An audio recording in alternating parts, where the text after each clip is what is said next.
Plus.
One, two, three.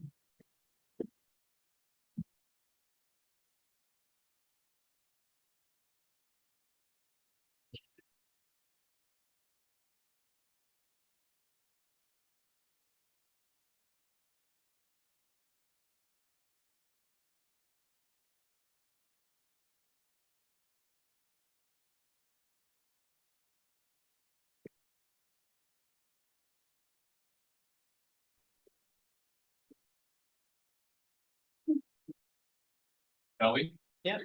All right. Hello, everybody. My name is Nader. Sehatbaksh. Forget about the last name. Just call me Nader. I'm an assistant professor in the EC department here at UCLA. Before that, I was in tech, doing my PhD. And today I want to talk about things that you probably haven't seen in your CTF, a little bit lower level students. That might be nice to actually have some idea about as well. And the title is titled "Good or Bad, Evil," and as the title suggests, I'm going to talk about how site tenants can be used, of course, for breaking systems and finding keys and things like that that the traditionally been doing, and also how site tenants actually can be conversely used for useful purposes as well. And then when we can chat more offline, or you can feel free to ask any questions. Okay. So this is kind of like I'm actually teaching this this course, security course, this quarter, and some of these slides you actually just teach it 2 weeks ago. So the idea here is that we probably have a good understanding of. We change things in the physical world and kind of mess things up on the computer, right? So, for example, we can, play with the sensor and make the sensor read the incorrect value. Or those of you who might be interested in or you might be familiar with machine learning attacks, people have found that, for example, you can add these patches to various signs. The autonomous car or the camera within the car might be pulled and might make wrong decisions. Or you can change the temperature, or you can change the power and all those things, and make the system to do something. Okay, so that's typically what we say that the impact of the physical world on computers in order to make the computer do something bad. Okay, and we're talking about adversarial purposes. Obviously, we're not talking about failures or safety and things like that. We're talking about intentional things that an adversary can do. But the interesting thing is that if you think about the other way around, the impact that computers have on physical, world, that's also something that is interesting and that could happen. And that's the story of what we call side channels. So why should we care and why side channels might be important? Because as I'm going to tell the story in the next few slides, what happened was, you thought that, okay, your computer is doing what it's supposed to do. But what would happen is that it started actually impacting some physical characteristics in your environment. And the adversary can actually measure that particular physical characteristic. And what would happen is that the adversary can, leak some secrets or get some information about you. Or as I'm going to talk about, you can use this in order to create some form of forward communication between within the computer and the outside world.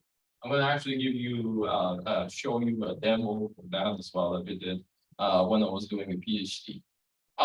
So basically, as I said, to kind of like more formally define it for you, we call just unintentional artifacts of computation in our physical world, physical science networks. Okay, and it's physical because it's actually have some sort of analog or digital signals that we can measure. Okay, and this is basically opposite of what we do for sensing. For sensing, we kind of like we have physical environments, physical activity.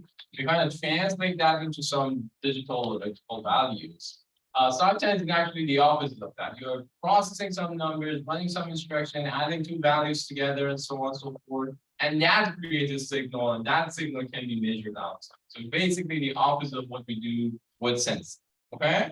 So I'm going to first talk about, how and why these things exist, giving you a few examples. Then I'm going to show you why should we care and what's kind of like the trajectory in our lives, in our computer systems, whether this kind of thing becomes a better thing or worse thing, and so on. And then I'm going to finish the talk with talking about how this side actually could be a good thing as well if you think about it differently. Okay. So there are plenty of different side channels if you think about it. The example that I was gave is the temperature. So think about as you're doing your CTF challenges, the more and more your computer is working, the temperature rises. And if somebody else in that room is basically measuring the temperature near you, will understand whether or not you're using your computer or not, right? And basically by just measuring this basic thing such as temperature, I can know that whether or not, for example, your computer is on or off, right? And you might wonder, okay, why do I care that whether somebody knows whether my computer is on or off? Let's now make it more interesting and say, okay, if you open, for example, Google Chrome versus if you open Safari in your Mac, the temperature profile would be very, very different because one of them probably using more memory and using more operation, and the other one's probably a little bit lightweight and doesn't use these things. Okay. So now I not only know that whether your computer is on or off, I also know whether you're using Chrome or Safari. But if I want to actually going a little bit deeper than that, I can start thinking about website fingerprinting, which means that not only I can know whether you're using Chrome, I can also check which kind of website are you loading. Are you loading, for example, a website that has lots of processing inside, lots of rendering, graphics, things like that, or not? All because that, the more activity you do, the more process you do, the temperature of the computer goes up, and probably I can measure that with accuracy. Okay, so from the story here is that if I can measure things outside your computer, I can basically get some feeling about what you're doing. I'm going to give you a little bit more concrete examples, but the basic idea is that there are some physical signals coming out of your computer, coming out of your device that can be potentially carrying some useful information, and that information could be, unfortunately exploited by some managers, right? There are typically two kinds of side channels. There are what we call digital side channels and physical side channels. This talk, I'm mainly going to talk about the physical aspects of things. Examples are electromagnetics, power, temperature, acoustic or sound, and so on and so forth. Basically, think about any analog signal that you can measure, and there are good, there are about 10 different ones that you can use. Okay. So what would be the goal for the adversary? The goal for the adversary is kind of twofold, as I said before. I'm just going to repeat it in more detail here. So typically, most of these cases, the adversary wants to find some sort of key. Okay, and these are typically we are talking about cryptography key. For those of you who know what cryptography is and what encryption is, we use encryption for various different things, and generally cryptography for various different things, mainly for sending and receiving messages, making sure that only the sender and receiver actually understand the message, assuming that they have some secret shared between them, which we usually call it. If you don't have the key, mathematically we can prove that you cannot find this, this message or this value easily. Okay, it would be hard, mathematically hard to find that. And if the adversary finds that key, then basically means that the adversary has knowledge over whatever you say, whatever messages you use, you send and receive, right? And that's basically what happens during World War II, for example, that Germans were using this encryption machine called Enigma. And what happened was, a bunch of mathematicians probably learned the name of Alan Turing and some others managed to actually broke this Enigma machine or partially broke it. And what they found was, they really had insight over many of the messages that Germans were using in communicating. At least in the, reports for the last 2 or 3 years of two, basically they had this knowledge, which you can assume that what sort of advantages this could give you if you have knowledge over any sort of communications that adversaries can do, talk to each other and them. Okay. And another interesting thing that you can use side channels for is forward communication. As I said, I'm gonna show you an example for that as well. So the story of side channels actually started around during World War II and a little bit after that. So there was this device that I'm actually taking a picture from Wikipedia. This is what's called 131B2 mixture, which basically what it does, kind of like rudimentary type of encryption for U.S. troops during World War II. And this was created by Bell Labs at the time in New York. And basically what it does is basically very simply, it just XOR the key with the message and send it to, just transmit it over to the receiver. And then the sender and receiver kind of like had some sort of knowledge between them that they know what the key was. So if you XOR back what you were XORing, you're actually going to get the message. So if you XOR something twice, you're actually going to get the value that you were sending. And this was extensively used by the U.S. military in the 40s and 50s. The interesting thing was some of these scientists in Bell Labs, when they were thinking about and designing the next generation of this device, found that they actually, by just measuring the electromagnetic radiations from this device, because this was basically some basic switch, they found that they actually, depending on whether the key, for example, the value of the key was 0 versus 1, they see different signals. Okay, so for example, basic example was they saw some kind of sinusoidal signals when the key was 0, when they were XORing the 0.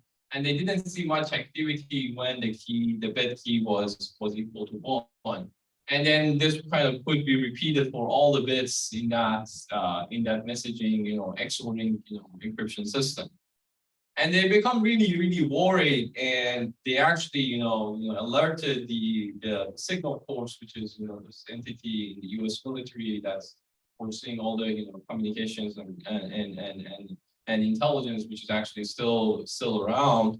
And they told them that, I think that our device is actually leaking secrets. And they kind of say, okay, let's see what happens and so on. And they didn't fully believe it until they actually literally wrote their messages when they were in their office in Manhattan, in New York, and showed them that actually whatever you send, we can see what you send. And they were really, really confused and really, really worried. What happened afterwards was this Tempest, secret program in CIA and generally in U.S. military, which was generally a code name, but it's stand for transient EM pulse emanation standard. It's kind of like some sort of standard that since then, basically the U.S. military said that whatever device that you're using, we should make sure that it doesn't leak anything that can be used. At that time, what they did was kind of start shielding things and adding things more to it. And they found that it helps a little bit, but shielding was a pain at that time because there's long wires that needs to be kind of go between, two devices and so on. They couldn't shield it all the way. So the cost was, skyrocketing. So what they did was start thinking about other solutions. And the thing that they did was at least trying to, physically kind of guarding the device such that know that, okay, anything in the 30 meter vicinity gonna be leaking secret. So if they want to send something, better to be just only in 30 meters or less. Otherwise, God knows what's happens. Okay. And that was basically the story of 50s and 60s. There was another interesting book about the Cold War, era and spies that actually use this information, to use this kind of techniques in order to kind of like, find information.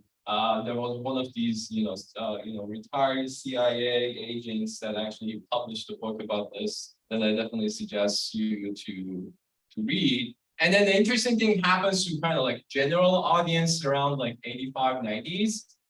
When this guy Vanek found that basically this is actually the picture from this event here, that if you kind of have like a giant antenna, I don't know if you guys have seen this big antennas we used to have to receiving signals for our TVs. And it's kind of like, looks something like this. And they found that actually, if you're kind of nearby to some sort of these big LCDs, not LCDs, the displays, the CRTs at that time, basically what is being kind of like, written here, rows and columns and characters, they have different kind of like signal patterns. And the receiver, the attacker can basically record the signal and analyze this signal and basically reconstruct what's been typed on this display, right? There were some, limitations, of course, that like the distance couldn't be that so high and so on, and so forth. But it was actually quite interesting. There's like a really, really old YouTube video. If you actually, Google this name, this word here, you will see it from the BBC channel. Actually, they showed they live demo this and show that they actually can find this. And that's also kind of like, regenerate all the interest on physical science channels as well. More recent history elements is that we're still dealing with physical science channels as a big problem. During 90s and early 2000, when we actually start using credit cards and ATM machines, that become again a big issue, because basically people show that if you're nearby an ATM machine, somebody's kind of like typing their password in, they like a keyboard in order to like withdraw or using their banking accounts. The person nearby can actually collect this and find the pins and kind of reconstruct that attack. Also, if you kind of like scan the credit card, they also found that the RFID, signals that's being generated also can be used in order to kind of understand it. The whole big area for side channels is key logging. We actually had a paper some time ago on it. The idea is basically if somebody is kind of typing something in this room, and the other people can basically listen to various different channels, including the sound of the key, the distance between how fast somebody is kind of like pressing it, the electromagnetic radiations coming from the key, and all those things. You probably can find, and people have shown lots of, there are lots of papers about it, that you can find what's been typed on your keyboard, basically. And all of these keyboards they're trying to make sure that they reducing this amount of leakage as much as they can. Okay. And there are some newer applications for it, such as machine learning, etc., that all of them kind of like, in principle, they share the same issue, that if you do something, there will be some signals created as because of that activity. It's correlated with that activity, so somebody can measure it and can do something. Okay, so that's kind of like this. This is actually something that I personally measured. I mean, one of my colleagues measured. So this is, probably most of you have used Ping, Ping, the apps of Google, for example. And this is what we can gather from, this is an IoT device, something like Raspberry Pi. And what I'm showing here is that on y-axis, I'm showing voltage, basically, right? I'm just measuring the power of this device. And in x-axis, I'm showing time. And as you can see, it's actually quite interesting that you can see that kind of like, if I don't show this to you, you kind of like by eyeballing it, you can say that, okay, this actually seems to be kind of three kind of different phases going on with this particular function. And then actually, if you go and look at the code and kind of like map these timings with what the signal we're receiving, we saw that actually this is indeed very relevant to what ping source code does. This is the packet creation. This is the time it takes for kind of sending the request and getting the response. And then this is basically the calculation of the packet that's been received from the server. And the particular interesting part for us is kind of like this part. It basically can tell you how fast or how long does it take for the package to be sent or to be received. Now I can know, for example, where your location is and stuff like that by just measuring the power. And there are lots of other use cases for this kind of attacks as well. Another example, as I told you, is that it's not just for physical attacks, but it could also be used as a covert communication. Why do we need covert communication? Think about the scenario as we have a device that what we call its air gap, which means that you disable all the ports in this device. You make sure that it's not connected to any Bluetooth or Wi-Fi or any wireless connection, and you kind of like get this feeling that okay, whatever I do in this device, the data is kind of like safe there because there is literally no way for this device to go out. And most of you who've done internships in this, especially these big companies, you've probably seen that your laptops in this in this major companies is kind of like air gap in most cases. Cannot use Google Drive or Dropbox to send things. Many things have been, blocked. Your I/O is typically encrypted, so on and so forth. And this is very common in most of these companies. If you actually work for more serious, information security companies, it's actually even more serious and more strict. And this is a common way of kind of like making sure that the university cannot access things. Okay. So given that this is the idea, now think about this as what are the ways that I can really send out some file outside, okay? So for example, I'm a rogue employee or I'm a spy or for any reason I want to damage this company or they steal their IP, what I could do is finding another way to kind of sending out information. And then use and receive that information myself and record it in another device and kind of like moving the files or data from device A to device B. We usually call this covert communication. So one example of this that I'm going to show you in the next few slides is actually it's an electromagnetic based communication, covert communication that we use. And what we did was basically we found this very simple idea that if your processor is active, we can create a very strong signal. And if the processor is idle, then I'll basically receive a very weak signal. I'll explain what that signal is, but based on this, I can create a very simple on-off keying, which, similar to Morse code, probably those of you who know, what I would do is that, okay, I'm going to say that, okay, I'm going to send, let's say, an 8-bit value. And this 8-bit value would be, let's say, 0, 0, 0, 1, 0, 1, 0, something like that, another 0. And what I'm going to do is that I'm going to say that, okay, I'm going to send this bits every second. And if the bit is 0, I'm not going to do anything. If the bit is 1, I'm going to do some, strong activity. And on the receiver side, all I need to do is for every 1 second, kind of looking at the signal and see whether it's strong or not. And based on that, I can send one file to the outside world and basically create this covert communication. As simple as that.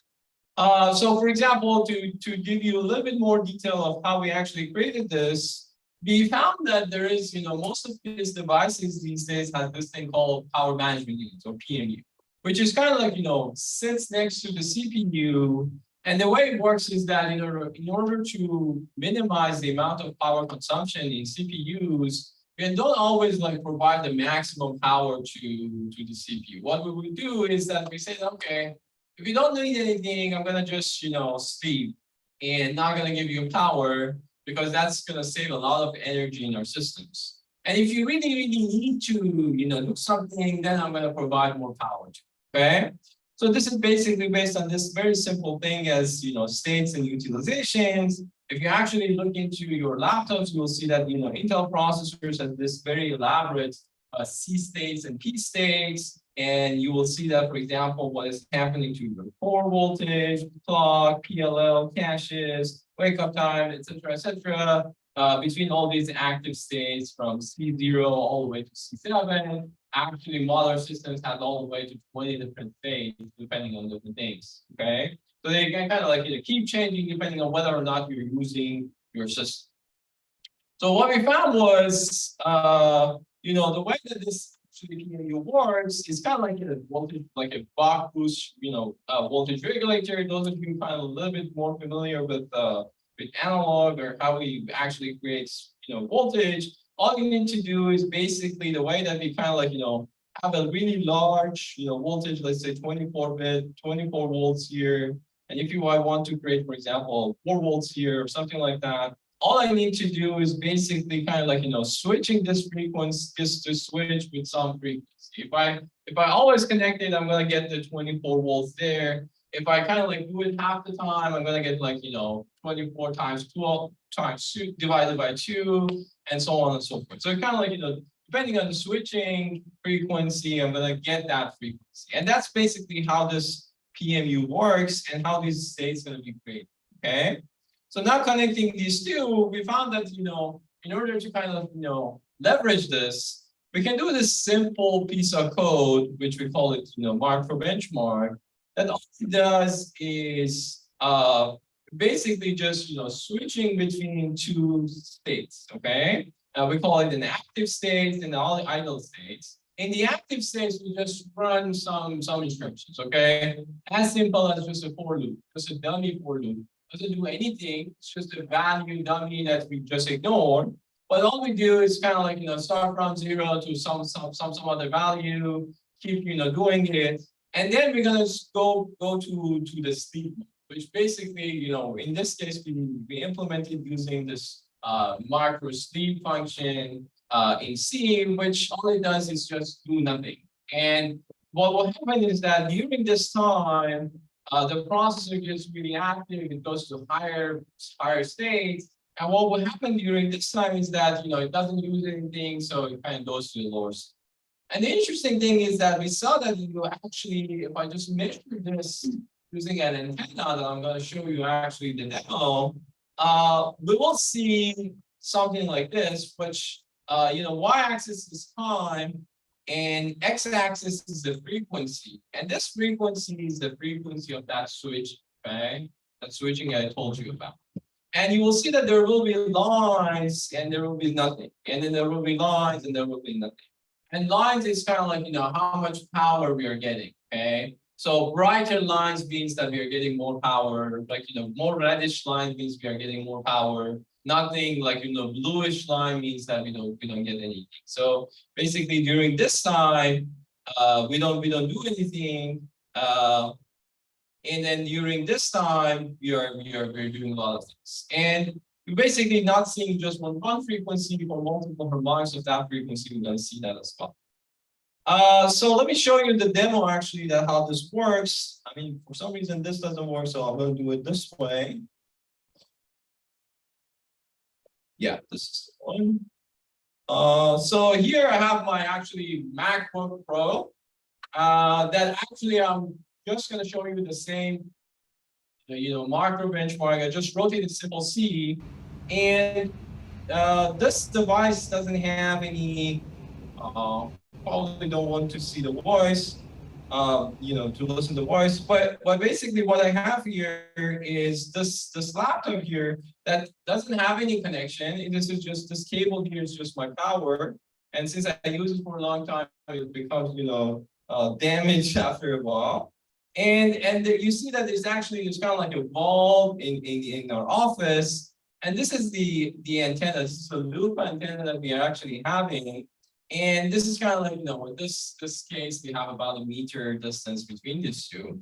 And this antenna has this cable here that is connected to this spectrum analyzer, which all it does is basically record this radio signals and just show it. Okay. So and then here I'm just showing the what we are seeing on this spectrum analyzer on that device there. Okay. So what you can see here is that what I'm going to do is that I'm going to start sending zeros and ones. If you see that faint line in the middle here, you will see that it's actually lines depending on the pattern that I'm going to send. So if I, for example, send 110 or 001, you will see that the patterns you see that there is nothing in between, and then there's one line and there's another line. And basically that's the same thing that I showed you in the previous slide. You see that some lines are closer to each other, which means that I'm sending more ones consecutively, and then there is nothing in between, which means that I'm sending zeros. Okay. And as you can see that the setup is basically there is no connection between the two devices. It's just I'm just changing the power states of my laptop, and I can get this information out. Okay. So going back to this. This is kind of like another setup that we had, and this time we actually literally had a wall between the two devices. So this was our coffee room at Georgia Tech, and this was actually the kitchen. And this wall was around 1 feet thick. This was literally like an actual wall in the office.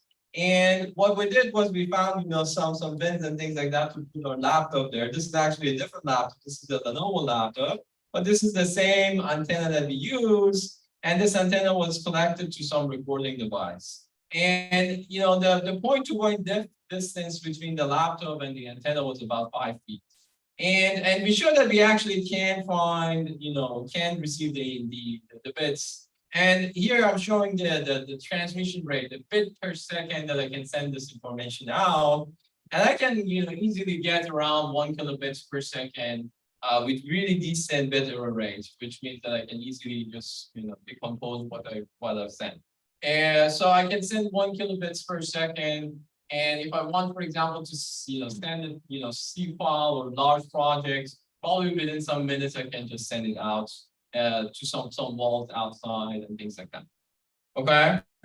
So this is like one example of how we can do a covert channel. So how I can exploit this. You can use it for covert channel. We also showed that, remember I told you about key logging and keystroke logging. We actually found that this indeed can be used for keystroke logging as well. So what we did additionally to that example was that we found that if you start typing on your computer, typing also change and modulate the voltage of your PMU, and you will see a signal like this. And if you pass it through some form of, a little bit more advanced machine learning and signal processing, you can actually find all the words that I've typed. So basically I type, can you hear me?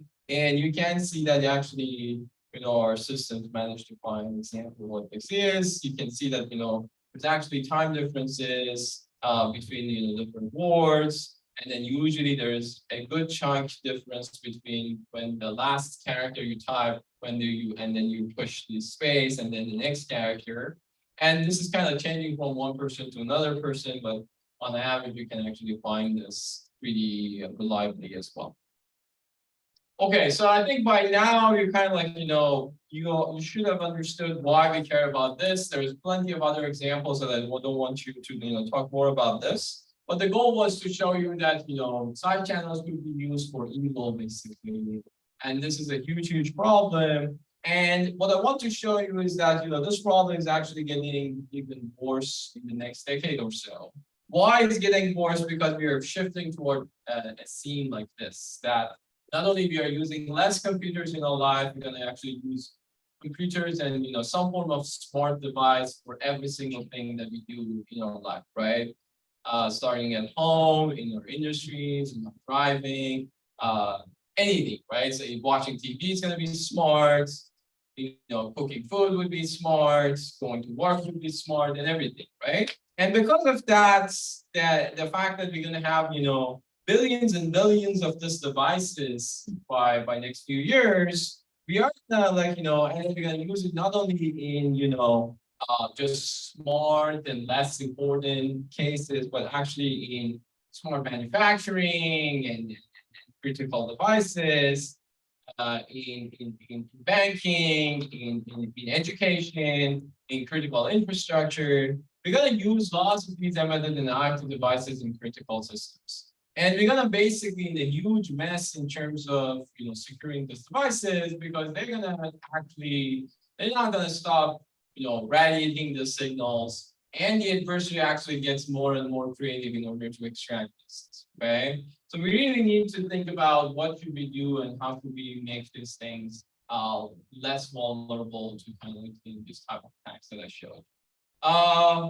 And they can be used at various different stages. I'm showing here, for example, a nice, cartoonish figure that shows, at different stages of a smart manufacturing scenario, the attacker can actually exploit the system as well.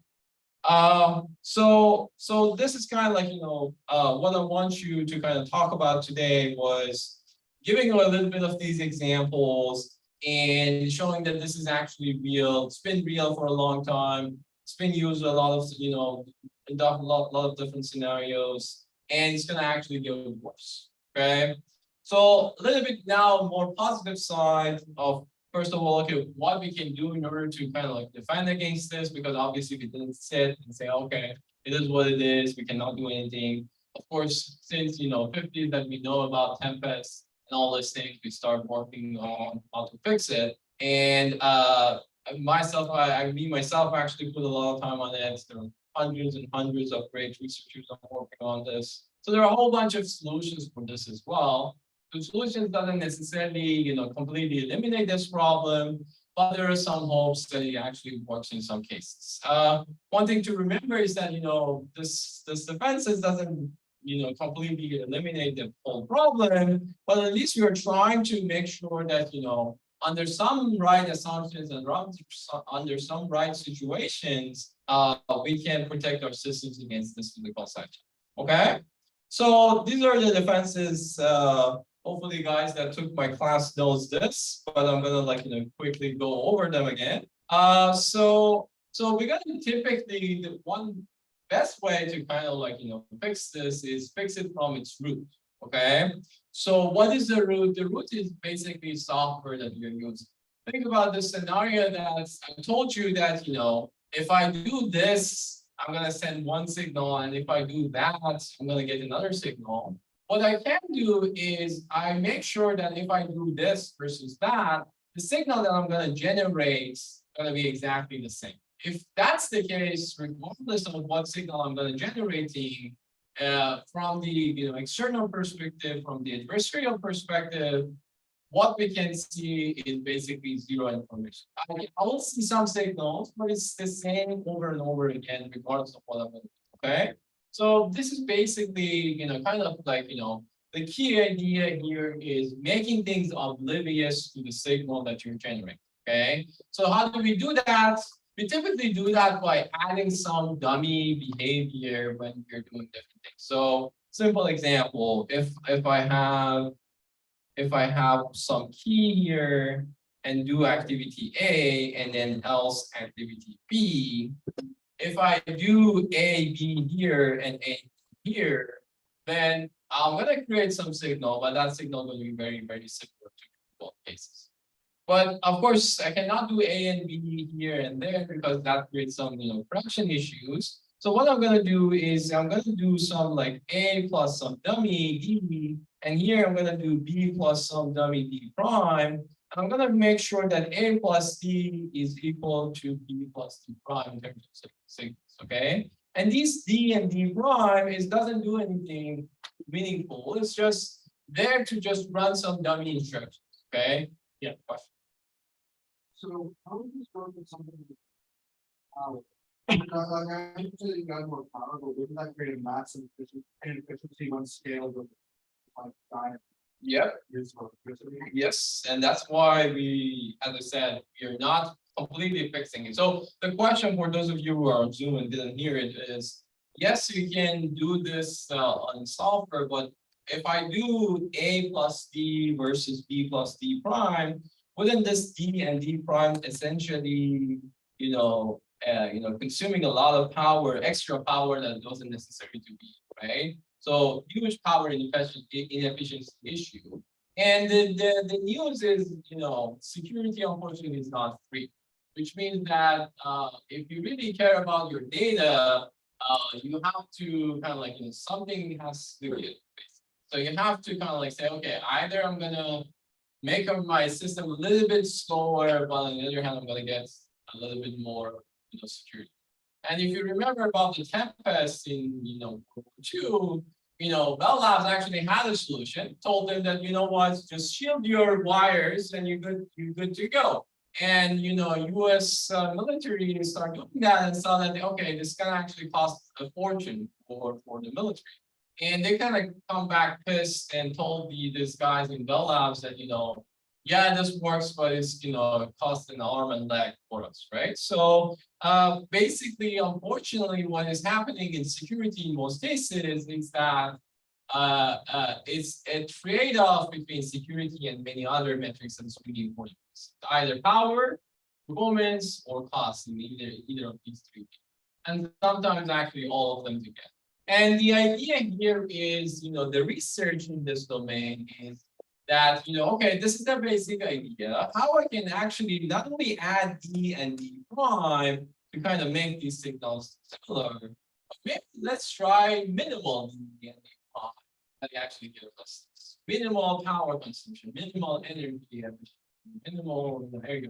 So you start to now start thinking about tricks to not only actually achieve that fundamental, security property that you want, but now it's also kind of also start thinking and optimizing the cost overhead and the performance overhead and power. But that's a really good observation. So yeah, so if you can do this at the software or even at the compiler level, we're good to go, but it's not achievable in all the times. So maybe another thing that we can do is that kind of like physically, limit the signal leakage, right? So Faraday cages, adding protection, limit the output pins, kind of like, doesn't let the adversary to easily measure the signal, okay? That's another thing that we can do. Again, this is kind of come with the cost issues, with the, user interface issues, with the, usability issues and all those things, right? So for example, I'm going to tell you that, your laptop is, sending out this, my MacBook is sending out the signals that somebody can use. But the solution is that if you add this Faraday cage, then your computer is secure. But the downside is that now your laptop gonna weigh like 10 pounds. Okay. So or your laptop gonna be like maybe 50% of what your power battery is. Nobody's gonna buy that, right? So people are gonna say, okay, happily take my data, but I'm not gonna carry like a 10-pound laptop, right? So, but if you're probably in World War III or something, God forbid, then probably you say, okay, the soldiers may want to, carry that 10-pound laptop, but at least make sure that we are safe and secure, right? So it's kind of like, trade-off depending on the situation. And that's kind of like also, as I said, researchers are trying to find a nice and better, points that it's not going to be maybe 10 pounds, maybe it's like 4 pounds. We're going to push it a little bit and say, okay, like give us one more pound and we're going to give you something. And there you're going to say, okay, that makes sense, right? So that's kind of like, business decision at the end of the day. And another thing that you can do is that you say that, okay, I'm not going to, kind of eliminate the signal, but I'm going to make everything kind of like, look random. So I'm going to just confuse the adversary with the signal that I'm going to generate. So maybe sometimes I'm also going to generate a power for doing something or not doing something. So I'm going to start, doing these things intelligently. Then I'm basically going to, reduce the neutral information that the adversary is going to get. And that's also another way of like another cheap way, I would say, to kind of like reduce the adversary and protect. And then the last thing that you want to do is just limiting the physical access, right? So for example, if you're in a coffee shop, maybe it's not the best idea to like type in your social security number. Maybe if you go home, do that. If you're in an unsafe place, probably not a good idea to do some of security sensitive. So you just secure your surrounding and say, okay, this thing that this guy showed me was basically maybe a few meters, five feet distance or something. So if around my 5 feet is nobody is there, then I'm safe to do something, right? So it's kind of like limiting the physical access is another thing that you probably want to do. And that's kind of like it for defending against side channels and side channel security. Okay, so there are lots of different examples. You're actually getting it; it's getting worse, and there are some hopes as well that we can fix it using the techniques. Lots of more research needs to be done. I definitely encourage you to look at this problem more. If you want to chat more, I'm happy to talk about it. Okay. So last thing I want to talk about is that side channels actually could be used for useful purposes as well. Why? Same reason that it could be used for evil purposes. It just depends on who is looking at it, okay? So if you are the one who is actually looking at your side channel signals, you can use it for debugging your system, okay? So the idea would be that, okay, I know if I add these two numbers, this should be the signal that I'm receiving, right? So I'm going to constantly monitor the signals that I'm receiving from my device. And as soon as I see some form of anomaly, some form of behavior that I haven't seen before, this is kind of a red flag for me that something is going on with my computer. Okay. So this is a classic malware detection, but the malware detection in this case would be using side channels. Okay. So simple thing that you can do is you do some signal analysis, you train the model, you monitor, and you use this for useful purposes as well. You can use it for debugging. For example, let's say, remember I told you about that, advanced manufacturing scenario. Maybe I can actually put a monitor that kind of like collect all these signals from all these devices. And as soon as I see one of them are kind of acting weird, I'm gonna at least notify these guys that something is going on with this device. Okay, so it actually could be used for useful purposes. So let me give you a simple example of this robotic arm here. Let me show you. Probably some of you have heard about Stuxnet. This malware attacks. This kind of makes a lot of problems. So let's see actually how we can detect something like Stuxnet with this. So I'm going to show you just very simplified version of how kind of like Stuxnet works. So it was kind of like think about this as we're waiting for some commands to come in in our main function, and as we are waiting for some commands to come in from the user, there will be some instructions that are being executed. Okay, so there are going to be some signals, and what I'm showing on the left side of this figure is the signal that I'm going to get during the attack versus the signal that I'm going to get during the normal operation. The red, ironically, is normal. The blue is attack. Okay. So at the beginning, if nothing happens, the attack hasn't started. These two perfectly match. Okay. So you see that the blue and red is kind of like on top. All right. Then what will happen is that we will have some condition, and based on this condition, we're gonna start doing this. Like we're gonna move the arm. We're going to send something and move the arm, update something, and so on. And that's where the Stuxnet actually kind of messed up all this centrifuge device. That they changed this, and the step motor started spinning so hard that basically ruined everything. Okay, so that was the idea that those guys that created the malware did. Okay, so if you actually somebody tried to do that, so basically at sea level, what would happen was by some conditions, the value of the sensor will be changed. So essentially, very high level, this is the part that the attacker is going to add and inject to this code. Basically, some simple condition and some additional instruction. Okay, so what will happen to the signal would be that, since now I'm going to start adding more instructions and different instructions, the signal that I'm going to receive start to shift to lower frequency because I do more things it takes less, it takes more time, so the frequency is going to shift into a lower frequency. So the malicious one, you will see actually a shift from left to right. There's a little bit more details that I was skipping here, but generally think about this as we're going to see a different signal than what we're supposed to see. All right. And as simple as this, even for a small, single condition, I can easily find these kind of differences. Okay. So this is not going to prevent us from something like stuckness, but the moment that it happens, we're gonna find this and we're gonna notify the authorities or the user or whoever is responsible. Right. So this is a detection scenario. It's not a prevention scenario. It's a detection scenario. It's very, very effective detection scenario.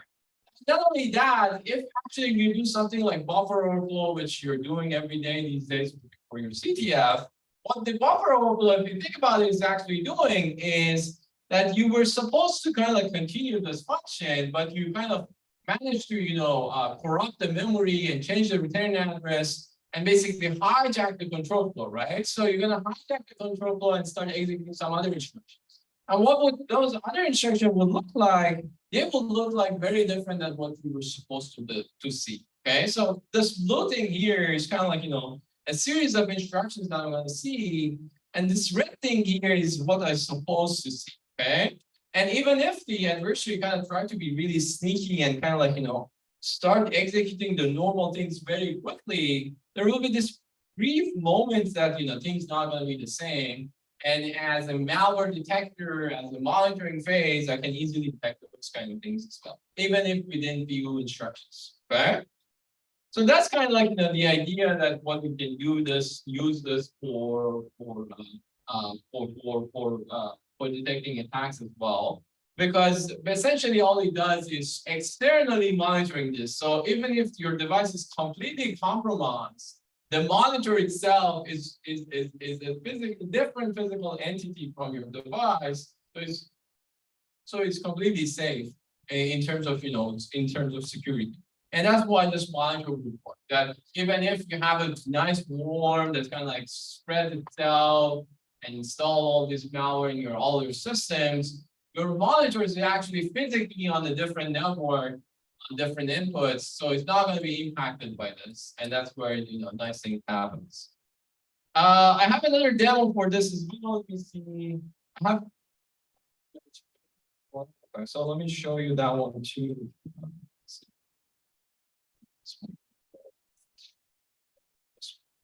All right, so this also has voice, my younger voice actually a few years ago. But I probably just want to talk over it. All right, so what I'm showing here is that there's this device here on the left side. There's this, reddish device that looks very similar to Raspberry Pi. And then we will have, actually play the video. Hello everyone, in this video we want to show you how the spectral profiling and monitoring is working. This setup in our lab has an IT device with an ARM processor. It's connected to a monitor and we're running a full Linux system.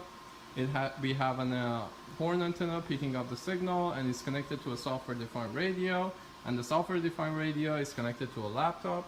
We are plotting the signal that we are receiving from the software-defined radio, and what we have here is the FFT over time. So the y-axis is time and the x-axis is random noise.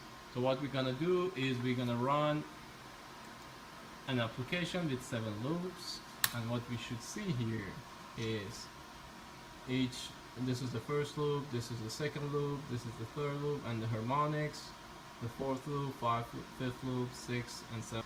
Changing the application to run the ransomware between loop 2 and 3. So what we have here is that the program executes normally. The first loop is the same as before, the second loop is also the same, but now this part is the between loop 2 and 3, and you see the signature is completely different, and then the loop 3 is the same as before, and loop 4. So what I showed here was going back to here, kind of like something simple, like similar to what I showed here.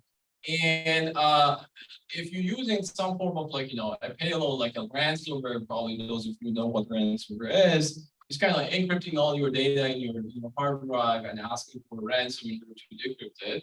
And if somebody tries to run a ransomware, as you saw in the video, it's actually very soon you'll see that there is a difference between what you've seen before and what you're seeing now. So if you have a good enough classifier, you can detect something like that pretty quick. Okay, so this is kind of also like a signal to just show you the differences. See this tiny bit here is actually where things doesn't look. So this is the normal one. You see that there's this kind of pattern here, and then there's this pattern here. But this one is this pattern is the same.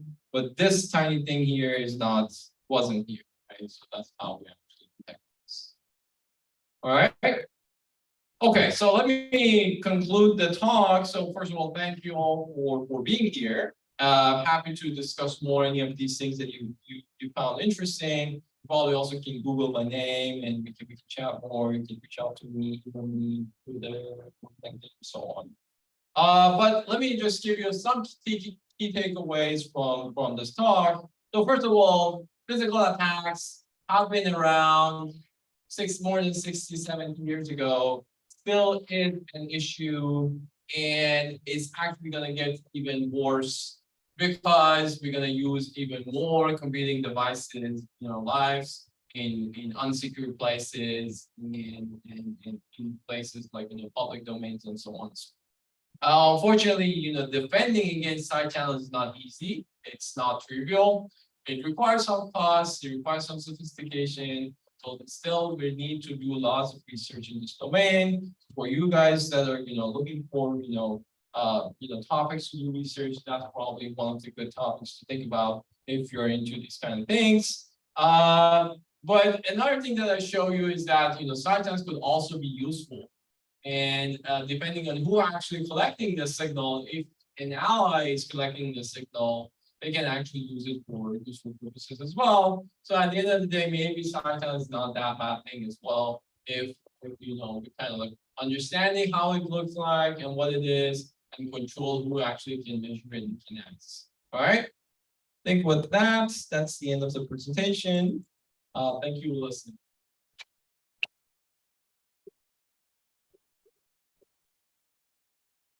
But we have time for questions, so if anyone. Yeah, any questions? Because there might be some questions in Zoom too, so just credits.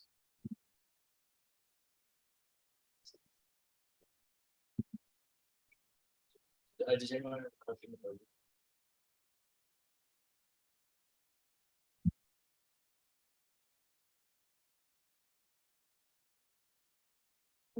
How significant a threat is a side channel attack on compared to other?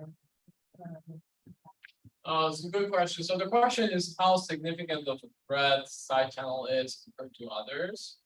So one thing about physical is you need proximity to the device. So if you don't have proximity, then probably it's not a big issue. But if you have proximity, then you have to take care of it. So it's more of like, it's one thing in the large list of things that you need to be worried about. For example, if your device is connected to internet, so now you start thinking about that, right? If your device is not connected to internet, so you don't have to be worried about that. And same thing here. If your device is potentially operating in some, unsafe places, then you have to start worrying about these things. And what I was trying to say is actually it's more than what we think because we are starting moving lots of these competing devices into very weird places, right? We go to coffee shops and start working. We have the smart, watches always carrying us, right? Carrying with us. We have smart locks and smart, things in our rooms and homes that a neighbor can pass by.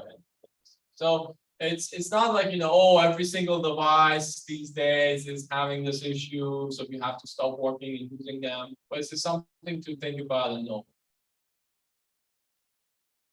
How often do you get false positive? So for anomaly detection, how long do we get false positive? That's the question.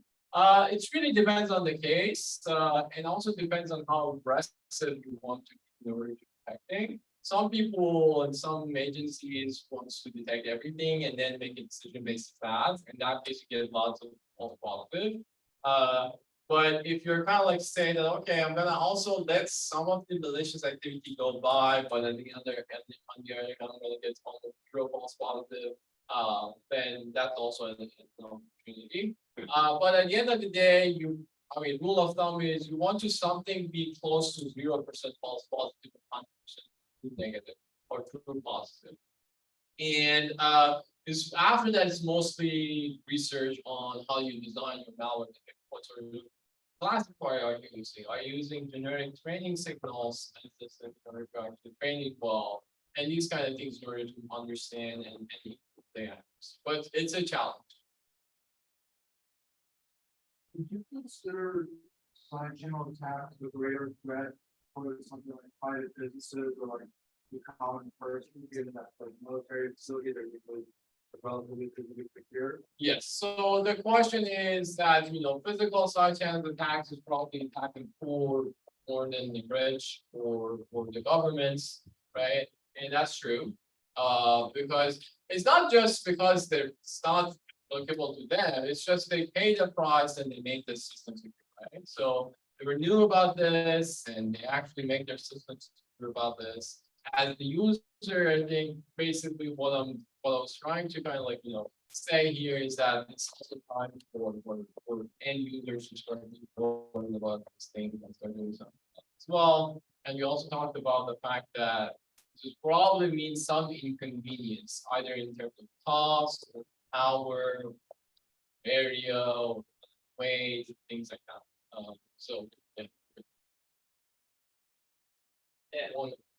Yeah, I saw like you're doing your test like through the mall and stuff, like how far have you been able to like read signals like before it might even like start getting muddled with other signals that kind of just. Yeah, so the question is how far these things can go, and that's really depends on the modality. There has been the one nice recent paper called RF screaming channels, which they show that actually the side channel signals can actually leak into the RF signal. And now we're talking about hundreds of meters of impact. These things that I showed you, the biggest that we got was around like 10 meters. Under some device, specific, laptops, not all the laptops are the leaky, yes. And then also if you use better and bigger antennas, you actually can see. But we were talking about few tens of meters in most cases or less. Part of the presentation, you mentioned that site can also have some utility with doing debugging through these black box. Which side channels do you think are the most useful and the most easy for people to access and develop sort of tools to be able to take advantages to understand maybe sort of black box? So the question is for using side channels for useful purposes, which type of side channel is the best to use in terms of different trade-offs, right? So the answer to that is really depends on the application scenario and what sort of access do you have. For example, remember I told you that in most cases this monitor is physically separated from the actual device that you're trying to monitor. So if that's the case, you probably don't want to measure something power-wise or fire-wise. So you want to do wireless. So that's where like in electromagnetic or acoustic or temperature is probably the best. Among those, typically electromagnetics has the most amount of information because temperature and acoustic kind of like low information range. So electromagnetics typically is the most popular one for those wireless. For wired one, power is the best because it gives you the most amount of fidelity. What kind of off-the-shelf equipment would you need to start picking up the EMF? Like would it be like standard ham radio equipment? I know for the but under 1 gigahertz, the equipment's very cheap. But after 1.5 gigahertz, then the equipment starts getting into like $2,000, $3,000. How do you pick up those kinds of signals? Yeah, so the question is about how do you actually build. So first of all, I'm not suggesting to not try this at home, but if you want, for example, replicate what I showed, So the one that we use, we use it with like $35 setup. So all you need to do is like this small, software defined radio called RTL SDRs, which are basically this, USB thumb drive kind of, SDRs. And actually great for measuring things in low frequency. And then the second thing you want to do is some form of an antenna. That's the best simple thing you can do is actually creating a probe, a handmade probe, which is basically just create a circular wire and then you just connect it to your RTLSU. And for that power measurements that I show you, that would be good enough to actually get you going.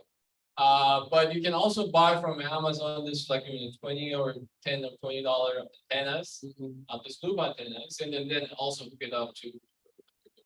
I But have in this general, I have this SDR at home. oh, really? Yeah, I have it at home. Okay. So I think I might actually try it. Yeah, it's also looking at. So whoever is roommate with this guy, warning me. Well, yeah, I mean, joking aside, I mean, first of all, these are all, we have, disclosed all this different issues with the company. But and also I definitely suggest you guys to, if you're doing research in this area, there's actually you have to follow specific rules. If you find any new vulnerabilities, you have to immediately disclose it to the impacted companies. And if you want to share it with the open board, just be very careful of what you're sharing and what you're not. But that aside, I mean, in terms of equipment, that's actually another important issue of like what sort of equipment the university might have. The university has access to higher frequency or lower frequency, sampling rate, etc. Of course, it's most of like, the more you pay, the better the system gets, the more powerful the adversary gets. So it's kind of like a trade-off. On the adversary side, there's also a trade-off between cost and how much powerful the adversary is. So the adversary also plays that game, fortunately. Okay, good. What kind of target are you looking for within the low frequency range? Because there's not much information there. So what There is, right? For example, the power PMU that I showed you was around 900 kilovolts. And the RTLSCR, for example, can pick it up. So yeah, your power management units actually it's very low frequency. So that's the best, good starting. I'll look into You created monsters. And that's actually a good idea to kind of explore. And as I said, as a researcher, what you want to do is sometimes you also want to find these vulnerabilities in order to show to the academic board and industries that there are these vulnerabilities and we should do something about it. So that's kind of like what we do in our research. All right. Thank you guys for listening. Happy CTFing.